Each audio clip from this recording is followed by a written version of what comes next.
At 07:42 a.m. on November 12, 1942, over the jagged hills near Kunming, China, the roar of P-40 Warhawks filled the air. The 23rd Fighter Group had recorded 17 operational sorties in 3 days. Their loss rate against Japanese A6M0s stood at nearly 40%. Lieutenant Charlie Weaver gripped the yoke, watching his airspeed indicator climb past 200 knots. His engine sputtered once, then caught. The makeshift fabric filter, scavenged cotton stuffed into the carburetor intake, had held. Maintenance logs would later note, improvised filtration, dust reduction estimated 60%. Smoke trailed from an enemy 2,000 feet below. Weaver didn't know it yet, but this small mechanical adaptation would reshape their tactical doctrine. The war in China had changed quietly, without fanfare, in the space between one breath and the next. Lieutenant Charlie Weaver arrived at Chengdu Air Base on October 28, 1942, assigned to the 23rd Fighter Group's 75th Fighter Squadron. The base sprawled across former rice paddies, its single packed earth runway stretching 3,000 feet. Mechanics worked under canvas tarps, stretched between bamboo poles. The temperature reached 92 degrees by mid-morning. Humidity made every metal surface slick. Weaver's P-40 Warhawk, tail number 127, had logged 217 combat hours. Its Allison V1710 engine burned oil at twice the recommended rate. Sergeant Bobby Thompson, crew chief, had served with the Flying Tigers before the group's reorganization.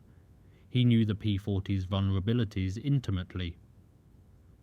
"Dust is killing these engines faster than the Japs," he told Weaver during their first inspection. "We're losing compression in 3, sometimes 4 cylinders per sortie." The Allison engine's air intake sat low, directly in line with runway debris and atmospheric dust particles. Field reports from October documented 11 engine failures across the squadron. 6 resulted in forced landings. 2 pilots died when their aircraft caught fire during emergency descents. Weaver read the after-action reports by kerosene lamplight, noting the pattern: dust ingestion, cylinder scoring, oil contamination. The P-40s were reliable aircraft, but China's conditions exceeded design specifications. By November 3rd, Thompson had begun experimenting. Standard air filters clogged within hours under operational conditions. He tried doubled cheesecloth, then silk parachute fabric. Nothing worked long enough. Weaver suggested cotton, heavy weave fabric from discarded flight suits. They stuffed it carefully into the intake manifold, creating a crude pre-filter. The engine ran rough for 30 seconds, then smoothed out. Oil pressure held steady at 72 pounds per square inch. The modification wasn't elegant. It reduced maximum airspeed by approximately 8 knots, but the engine temperature stabilized 15 degrees cooler than baseline. On November 5th, Weaver flew a 2-hour patrol with the cotton filter installed. Post-flight inspection revealed minimal dust accumulation in the carburetor throat. Thompson logged it as field modification, unauthorized but effective. Other crews noticed. Within a week, 6 aircraft in the squadron had adopted similar modifications. Group headquarters issued no formal approval, but no prohibition either. The war didn't allow time for proper testing protocols. Survival demanded adaptation. The cotton filters became standard equipment, discussed in quiet conversations between mechanics, but absent from official maintenance records. At 10:15 a.m. on November 12th, operations received a radio intercept. Japanese bombers inbound from Hanoi, escort of 12 to 15 Zeros. The 75th Fighter Squadron scrambled 8 P-40s. Weaver was designated Red 3, flying wing position to Captain Martin Cross. They climbed to 14,000 feet, engines straining against the humid air. The interception occurred at 10:47 a.m., 20 miles east of Kunming. Weaver spotted the formation first. 9 Mitsubishi G4M bombers in tight V formation, Zeros stacked above at 16,000 feet. Cross-radioed, "Engage bombers, avoid the Zeros if possible." Standard doctrine. The P-40 couldn't match the Zero's maneuverability, but it could outdive any Japanese fighter. Weaver rolled inverted and pulled through, diving at a 30-degree angle. Airspeed climbed past 300 knots. His engine note remained steady. No coughing, no hesitation. The cotton filter was holding. He lined up on the trailing bomber's port engine, leading his target by 2 degrees. His .650 caliber machine guns opened up at 800 yards. Tracer rounds stitched across the bomber's wing route. The G4M erupted in flames. Its fuel tanks, unprotected by armor, ignited instantly. Weaver pulled hard left, feeling 4 Gs press him into his seat. A Zero flashed past, attempting to cut him off. Weaver dove again, using his P-40's superior dive speed to create separation. The Zero couldn't follow without risking structural failure. By 11:02 a.m., the engagement had scattered across 15 miles of airspace. Weaver regrouped with 2 other P-40s at 9,000 feet. His engine temperature read 185 degrees, warm, but within limits. The cotton filter had prevented the usual dust-induced overheating that plagued extended combat operations. Radio chatter crackled. Red leaders hit, heading home. Cross had taken cannon fire through his left wing but maintained control. The squadron claimed 3 bombers destroyed, 2 Zeros probable. They lost no aircraft. Operations logged it as a successful interception, though the post-mission report noted, "Enemy formation dispersed before complete engagement." Weaver landed at 11:34 a.m. Thompson met him on the flight line. "How'd she run?" Weaver patted the fuselage. "Like a sewing machine." The cotton filter emerged blackened but intact. They would replace it before the next sortie. The modification had proven itself under combat conditions. At 11:58 a.m., while Weaver refueled, a lone Zero appeared from cloud cover at 8,000 feet. It dove toward the airfield, attempting a strafing run. 2 P-40s, just returning from patrol, engaged immediately. The Zero pilot was skilled, executing a barrel roll that momentarily confused his pursuers. Weaver was still strapped into his cockpit when he saw the Zero lining up on the fuel trucks. He keyed his radio. "Ground targets exposed. Need immediate cover." His engine was already running. He released brakes and accelerated down the taxiway, without clearance from the tower. The Zero opened fire at 600 yards. 50 caliber rounds from the pursuing P-40s forced it to break off before hitting the fuel depot. The enemy pilot pulled vertical, then snap-rolled right. Weaver climbed to intercept, cutting across the Zero's turn radius. For 17 seconds, they flew perpendicular courses. The Zero's superior climb rate gave it altitude advantage, but Weaver had speed from his aggressive takeoff. He pushed his throttle to maximum continuous power, 54 inches of manifold pressure. The cotton-filtered engine responded without hesitation. The Zero dove to regain energy. Weaver followed, keeping his dive angle shallow to maintain visual contact. At 4,000 feet, the Zero leveled out and turned hard left. Weaver didn't follow the turn. Instead, he continued his dive, building speed to 320 knots, then pulled up sharply beneath the Zero's flight path. The deflection shot required instinct more than calculation. Weaver fired a 3-second burst at 90 degrees deflection. Most rounds missed, but 650 caliber bullets walked across the Zero's engine, cowling. Coolant sprayed white against the blue sky. The Zero's propeller slowed visibly. The Japanese pilot attempted to reach friendly territory. His aircraft descended gradually, trailing white smoke. At 12:11 p.m., approximately 12 miles east of the base, the Zero made a forced landing in a rice paddy. American ground observers later confirmed the pilot survived, but was captured by Chinese irregular forces. Weaver landed at 12:14 p.m., his second landing in 40 minutes. His engine had run continuously for over an hour. Takeoff, combat, interception, combat again. Post-flight inspection showed cylinder temperatures within acceptable ranges. The cotton filter, though saturated with oil and debris, had prevented catastrophic dust ingestion. Thompson replaced it immediately. They would need it ready. Intelligence reported more Japanese activity expected by evening. By mid-November 1942, the cotton filter modification had spread beyond the 75th Fighter Squadron. Maintenance officers from the 74th and 76th Squadrons visited Chengdu to observe the technique. Group Engineering Officer Major Douglas Hartford requested a formal report. Thompson drafted a 2-page document describing materials, installation, procedure, and operational results.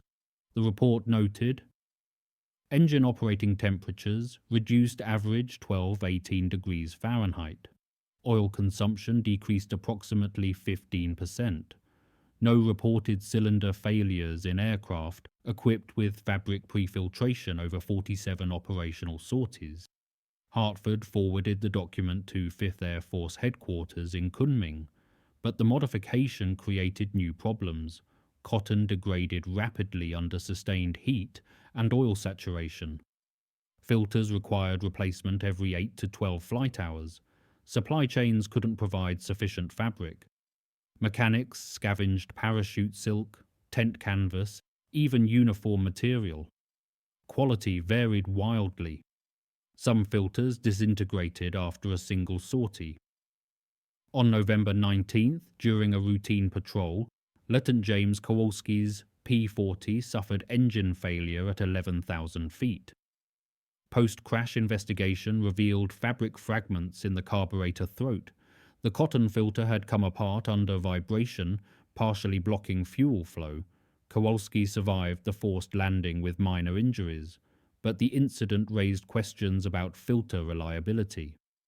Weaver attended the safety briefing that evening. Major Hartford spoke carefully. The modification shows promise, but we're operating outside engineering specifications. Until we develop better materials and installation standards, each pilot decides whether to use it. Half the squadron continued using cotton filters. The other half reverted to standard configuration, accepting shorter engine life as the safer choice. Thompson obsessed over the problem. He tested different fabric weights, different installation methods. On November 23rd, he welded a crude wire cage around the filter material, preventing catastrophic disintegration. The cage added weight, but provided structural support. Weaver's aircraft received the first upgraded installation. Operations tempo increased. Japanese forces advanced toward Kunming, threatening the primary American supply route from Burma. The 23rd Fighter Group flew 4 to 6 sorties daily. Engine attrition rates climbed. By November 28th, 11 P-40s sat grounded awaiting engine overhauls. The group's operational strength dropped from 32 aircraft to 21. Weaver flew twice daily, his cotton-filtered P-40 running consistently while others failed. On November 30th, he logged his 6th confirmed kill, a Zero shot down during an escort mission. His engine, serial number V171039, had accumulated 342 combat hours without major maintenance. The correlation wasn't lost on group headquarters. At 12:45 p.m. on December 4th, 1942, Weaver's luck changed. He was leading a 4-ship patrol 30 miles north of Chengdu when his engine coughed. Oil pressure dropped from 72 to 58 pounds per square inch in 3 seconds. Cylinder head temperature spiked 20 degrees. "Red lead, I'm losing power," Weaver radioed. He reduced throttle immediately, trying to stabilize pressure. The engine smoothed briefly, then coughed again. Black smoke poured from the exhaust stacks. The cotton filter had failed catastrophically, exactly as Kowalski's had. Weaver initiated emergency procedures. He trimmed for best glide speed, 140 knots, and scanned for landing options. Below lay dense forest, interrupted by narrow river valleys. No suitable emergency strips.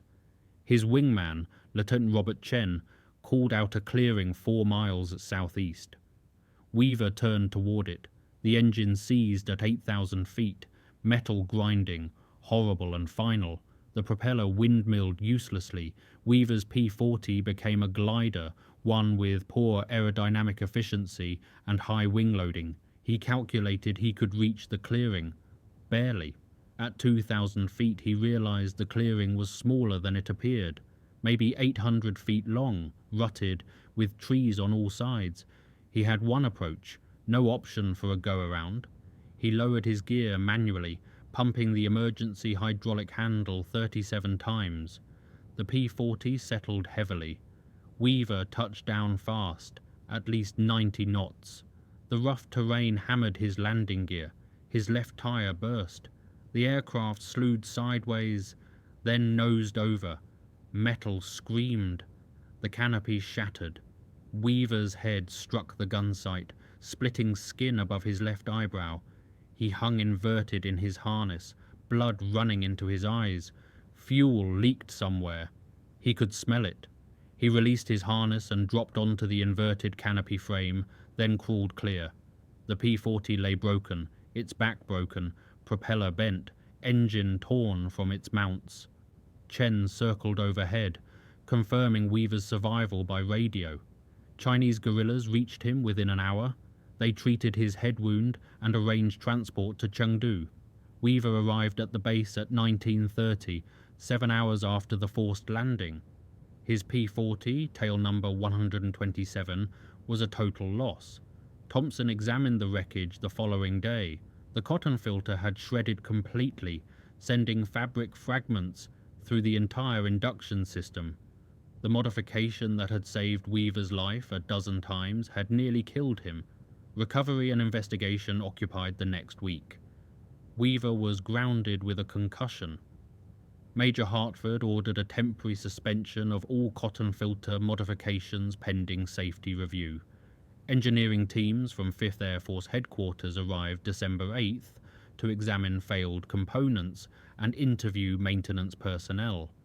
The investigation revealed fundamental problems. Cotton fabric, even heavy weave material, couldn't withstand sustained vibration and heat cycles. Fibers loosened, broke free, and entered the induction system. The wire cage Thompson had added helped, but didn't solve the core material failure. The report concluded, "Current filtration modification provides operational benefits, but presents unacceptable risk of catastrophic failure. Yet abandoning the modification meant accepting higher engine attrition from dust ingestion. The group faced an impossible choice: risk sudden failure with filters or guarantee gradual failure without them." Hartford assembled his senior maintenance officers and pilots December 10th. They discussed alternatives. Thompson proposed a different approach: metal mesh screens instead of fabric. He had requisitioned brass screening material intended for window repairs. The mesh wouldn't filter as fine as cotton, but it wouldn't disintegrate either. Initial bench tests showed promise. Dust particles larger than 50 microns were trapped. Smaller particles passed through. Not ideal, but better than no filtration. Weaver, cleared to return to flight status December 11th, volunteered to test the brass screen modification. Thompson installed a 3-layer screen assembly in a spare P-40's air intake. They conducted ground tests for 6 hours, monitoring temperatures and pressures. The engine ran cleanly. temperatures stable, no metal contamination detected in oil samples. On December 13th, Weaver flew the test aircraft for 90 minutes. He deliberately operated at high power settings, stressing the filtration system. Post-flight inspection showed the brass screens intact, coated with fine dust but structurally sound. Oil analysis revealed particle contamination within acceptable limits, significantly better than unfiltered operation, though not as effective as cotton at its best. Hartford authorized limited deployment. 5 aircraft received brass screen filters as a trial program. Over the next week, these aircraft logged 63 sorties without failure. Engine temperatures ran slightly higher than cotton-filtered aircraft but remained within specifications. More importantly, the screens proved durable. They could be removed, cleaned, and reinstalled in 15 minutes. By December 20th, 14 aircraft operated with brass screen filters. The modification required no scavenged materials. Proper brass screening could be requisitioned through normal supply channels. Engineering documentation was standardized. The improvised solution was becoming an official modification. The war had no patience for perfect solutions. It demanded what worked, when it worked, with whatever materials were available. The brass screens worked. That was enough. On December 23, 1942, Headquarters issued Technical Order 23 FG-12, installation of brass mesh pre-filtration screens on P-40K aircraft. The document specified mesh dimensions, material specifications, and installation procedures. What had begun as a field expedient became official group policy. Thompson and his maintenance team worked through Christmas, retrofitting 23 P-40s with the approved screening system. The work required precision. Improper installation could restrict airflow and degrade engine performance. Each installation took approximately 4 hours, including testing and documentation. Weaver flew his first combat mission with the new system on December 27th. A Japanese bomber formation approached Kunming escorted by 18 Zeros. The 23rd Fighter Group scrambled 16 P-40s for interception. The engagement occurred at 1420, 15 miles northeast of the city. The Zeros attacked aggressively, attempting to draw the P-40s into turning fights, where Japanese maneuverability advantages would dominate, but American tactics had evolved. The P-40 pilots maintained speed and altitude discipline, engaging only when they held positional advantage.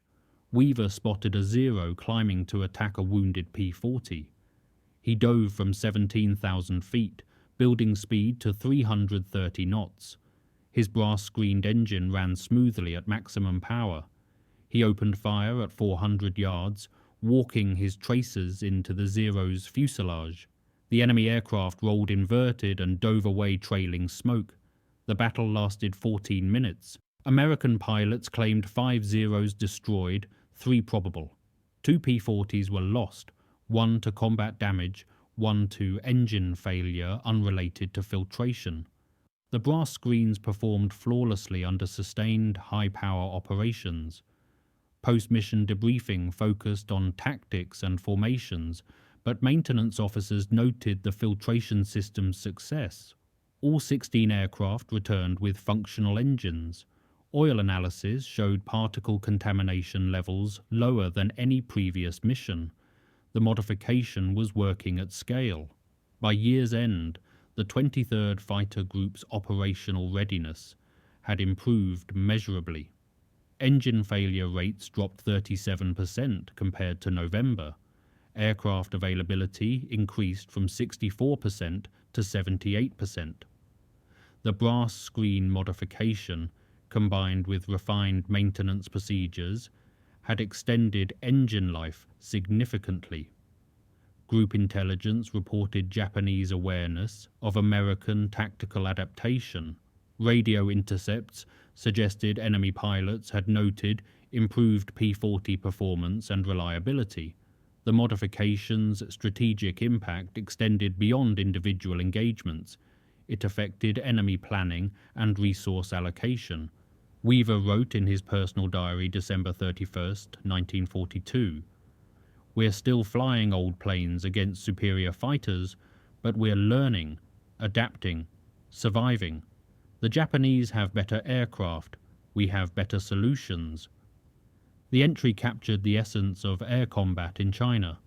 Innovation born from desperation, tested by necessity, validated by survival. January 1943 brought renewed Japanese offensive operations. Enemy bomber formations struck American bases and Chinese cities with increasing frequency. The 23rd Fighter Group flew defensive patrols continuously, often launching interceptions 3 times daily. The brass screen filtration systems proved their worth under sustained operational stress.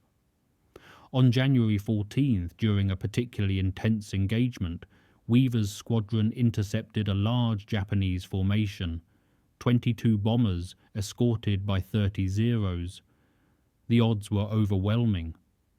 Standing orders authorized withdrawal when outnumbered more than 2 to 1, but the bomber formation was headed directly toward Kunming, where Chinese and American refugees crowded the airfields. Captain Cross, squadron commander, made the decision. "We engage, hit the bombers, and break away." 12 P-40s attacked into a formation 5 times their number. The engagement violated every principle of tactical doctrine, but the situation demanded it. Weaver dove on a bomber from astern, his approach angle steep to minimize exposure to defensive fire. The bomber's turret gunners opened up at 800 yards. He held course, waiting until 400 yards before firing. His 6 machine guns converged on the bomber's port wing route. Fuel tanks erupted. The aircraft rolled left and fell away burning. Zeros swarmed immediately. Weaver pushed his throttle forward, demanding emergency power. His engine responded instantly. Manifold pressure climbed to 57 inches. The brass screens prevented any hesitation or surging. He dove at maximum speed, 6 Zeros pursuing but unable to close. At 5,000 feet, he pulled out hard, 6 Gs pressing him into his seat. His vision greyed at the edges. The Zeros, lighter and more agile, pulled tighter but still couldn't track him effectively. He leveled at 3,000 feet and headed west at high speed. The engagement cost the squadron 2 P-40s and 1 pilot killed, but they disrupted the bomber formation completely. Only 7 of 22 bombers reached Kunming. Chinese observers reported minimal damage to city infrastructure.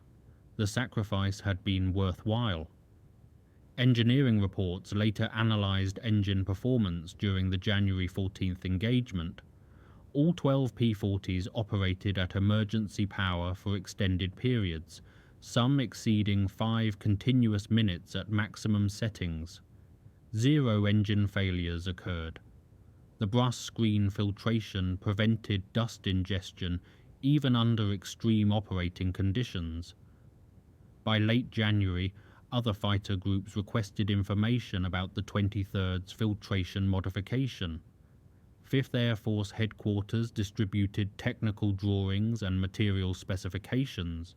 The solution developed by one crew chief and tested by desperate pilots was spreading across the theater. Adaptation was becoming doctrine.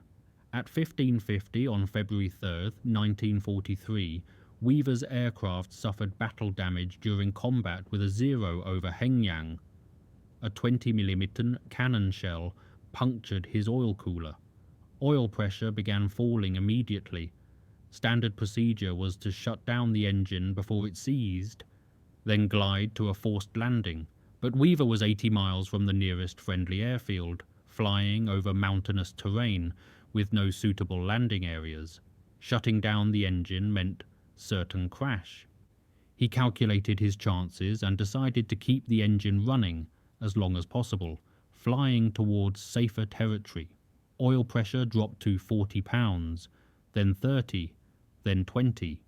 The engine should have seized, but the brass filtration screens had kept internal contamination minimal. The engine's internal components were cleaner than any similar aircraft's would have been. That marginal cleanliness bought critical minutes. Weaver nursed the failing engine for 17 minutes, oil pressure reading barely 10 pounds. White smoke streamed from the cowling. Cylinder head temperatures climbed past redline. At 16:07 he reached an emergency strip near Lingling, a dirt clearing barely long enough for a P-40. He cut the engine on final approach. The propeller stopped, and the aircraft settled in unnatural silence. He touched down hard, both main gear slamming into rutted earth. The P-40 bounced, settled again, and rolled to a stop with 50 yards remaining. Weaver climbed out on legs that barely supported him. The engine was destroyed, seized solid, oil coating the underside of the fuselage. But the aircraft was intact, and he was alive. The brass screens hadn't saved the engine, but they had kept it clean enough to run 17 minutes longer than it should have. Those 17 minutes meant everything. Chinese mechanics transported the damaged P-40 back to Chengdu by truck over 8 days. Thompson examined the engine thoroughly. Despite catastrophic oil loss, internal wear patterns were surprisingly mild. Without the screens, Thompson told Weaver, you'd have seized after maybe 3 minutes. The dust would have done what the oil loss couldn't do fast enough. The incident reinforced what operational data already suggested. The brass screen modification provided marginal but measurable performance improvements. In aerial combat, margins determined outcomes. A 3% increase in reliability, a 5-minute extension of engine life, a 10-degree reduction in operating temperature, individually small, collectively decisive. The irreversible moment had passed unnoticed months earlier, stuffing cotton into an air intake. Now the consequences were spreading across an entire theatre. By March 1943, the brass screen filtration modification had become standard across 5th Air Force P-40 units. Technical orders formalized installation procedures. Supply chains delivered proper screening material. What began as improvisation had evolved into engineering doctrine, but success created new demands. Other aircraft types operating in China faced similar dust ingestion problems. B-25 medium bombers, C-47 transports, and even liaison aircraft suffered accelerated engine wear. Could the filtration principle be adapted to different engine types? Thompson received temporary assignment to 5th Air Force engineering staff in March.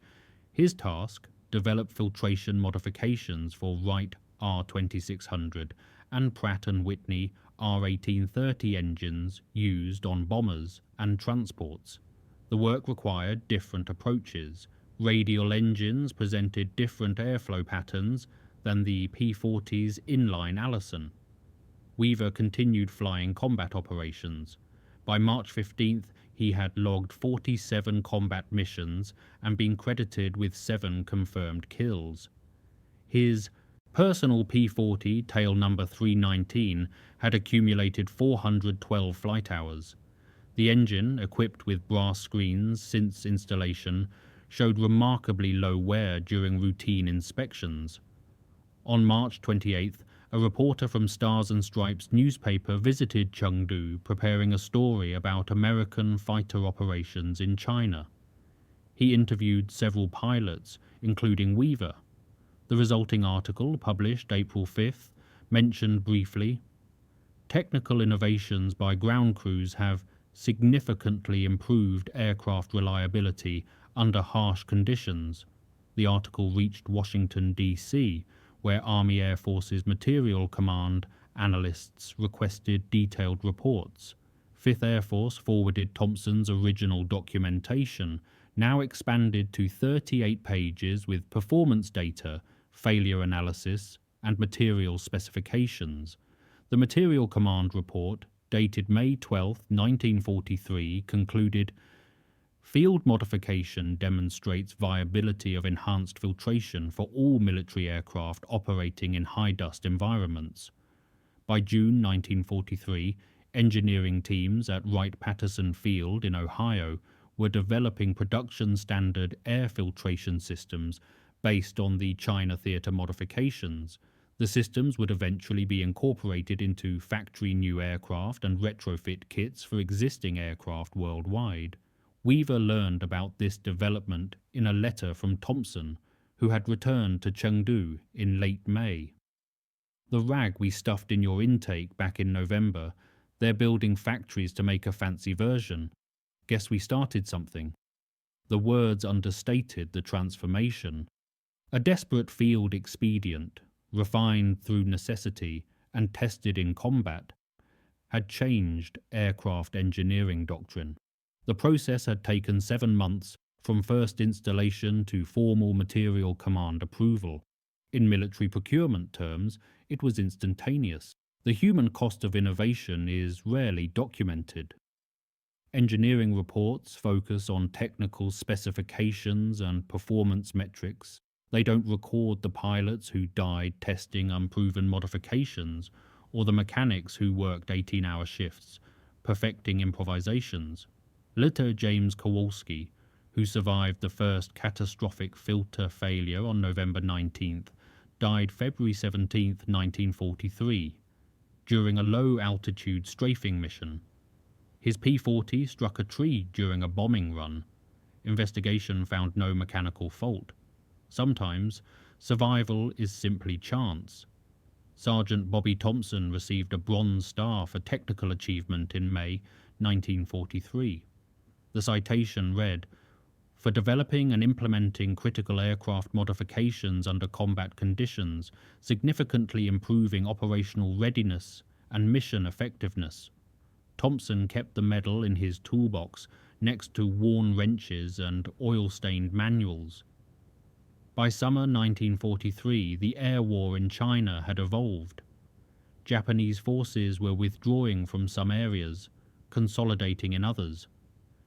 American fighter groups had achieved approximate parity with enemy forces, not through superior aircraft, but through superior maintenance, tactics, and adaptation. The 23rd Fighter Group's loss rate dropped from 40% in early November 1942 to 18% by June 1943.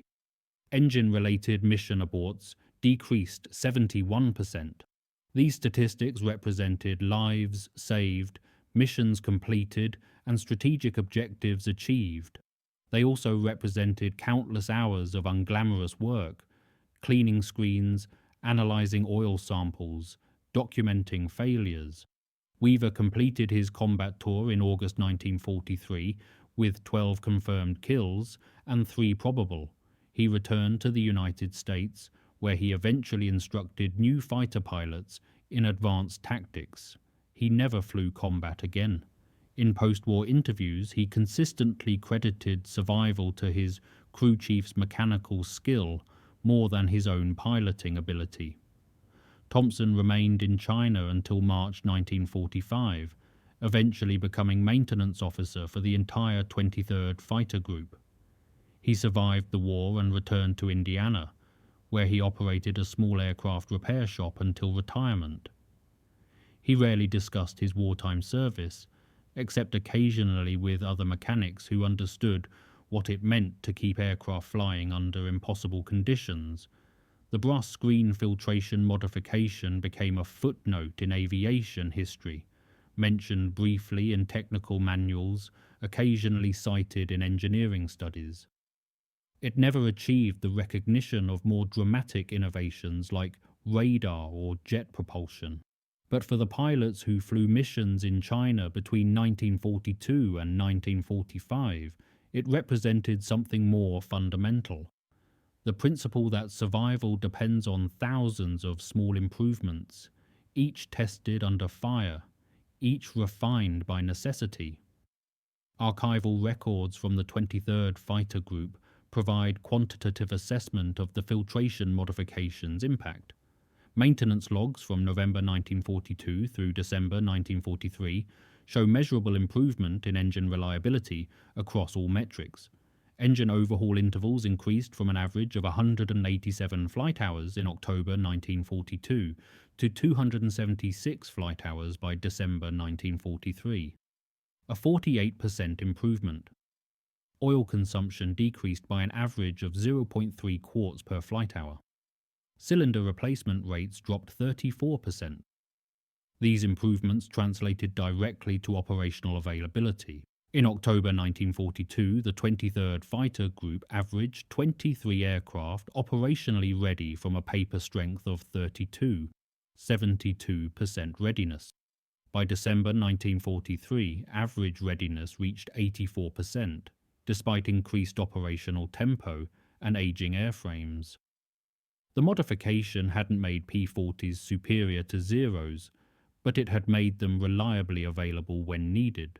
Strategic impact extended beyond single-unit statistics. 5th Air Force fighter groups collectively improved operational readiness by 19% between late 1942 and late 1943. This improvement enabled more aggressive offensive operations, more effective bomber escort, and better defense of critical supply routes. Japanese military records captured after the war noted American aircraft reliability in China theater operations. A July 1943 intelligence assessment observed, "Enemy fighter strength appears stable despite known attrition. Maintenance efficiency exceeds previous estimates." The Japanese never identified the specific filtration modifications, but they recognized the operational consequences. The filtration system's long-term influence appeared in post-war aircraft design. Commercial and military aircraft operating in dusty environments received enhanced filtration as standard equipment. Design specifications incorporated lessons learned from wartime field modifications.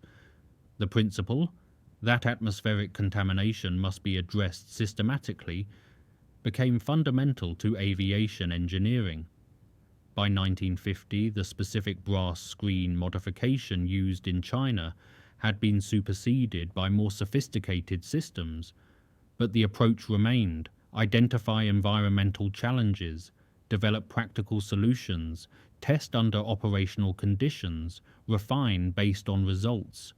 This methodology, born from desperation in 1942, became standard aerospace engineering practice. The 23rd Fighter Group was deactivated September 1945, then reactivated 1946 as part of the post-war Air Force structure. The unit's wartime records, including detailed maintenance documentation, were preserved at Maxwell Air Force Base in Alabama. Historians and engineers occasionally consulted these records when studying aircraft reliability under combat conditions. Thompson's original November 1942 report, 2 pages describing cotton fabric stuffed into an air intake, resides in those archives, labeled simply Field Modification Report 421107, Unauthorized Filtration System. The report changed nothing about the war's ultimate outcome. It changed everything about survival for those who fought it. In September 1989, the Smithsonian Air and Space Museum acquired a P-40 Warhawk, tail number 319, formerly assigned to Lieutenant Charlie Weaver, 75th Fighter Squadron, 23rd Fighter Group. Restoration specialists discovered the original brass screen filtration assembly still installed in the air intake manifold. The screens, corroded but intact, showed wear patterns consistent with extended high-temperature operation. Metallurgical analysis revealed brass composition matching specifications in Thompson's May 1943 technical drawings. Museum documentation noted, "This aircraft represents field modifications developed under combat conditions, demonstrating innovation by maintenance personnel." The P-40 is displayed in the museum's World War II gallery, suspended as if in flight. A small placard describes the aircraft's service history and mentions the filtration modification. Most visitors walk past without stopping. The placard doesn't mention Lieutenant Kowalski's crash, or Thompson's Bronze Star, or the 17 minutes Weaver coaxed from a failing engine. Historical assessment of air combat in China typically focuses on larger strategic questions: logistics, command relationships, Allied cooperation with Chinese forces. The technical details of aircraft maintenance rarely receive attention. Yet wars are won incrementally, one modification, one sortie, one survived mission at a time. The brass screen filtration system represented a specific solution to a specific problem. It didn't revolutionize aviation. It didn't change the fundamental balance of power in the Pacific. But it kept engines running when they shouldn't have. It bought time, distance, and altitude when margins measured survival. Archives at the Air Force Historical Research Agency contain 127 boxes of documents related to the 23rd Fighter Group's operations. Box 47 includes Thompson's maintenance records, detailed logs of engine failures, repair procedures, and modification documentation. Researchers occasionally request these files when studying wartime logistics or technical innovation. The files don't record Thompson's exhaustion after 18-hour shifts, or his frustration when modifications failed, or his quiet satisfaction when they worked. They don't capture Weaver's fear during that 17-minute flight on a dying engine, or his relief touching down safely. Archives preserve facts, not feelings, but facts accumulate meaning. An engine that runs 12 minutes longer, a pilot who completes one more mission, a squadron that maintains operational readiness despite material constraints. These facts, individually modest, collectively determined outcomes. The final maintenance log entry for tail number 319, dated August 15, 1945, VJ Day, reads simply, "Engine secured, aircraft decommissioned, 1,247 flight hours total." The entry doesn't mention that 1,247 hours represented roughly twice the expected service life for a P-40 engine operating in China's conditions. The number spoke for itself. The war had ended. The aircraft and the modifications that kept it flying had done their work.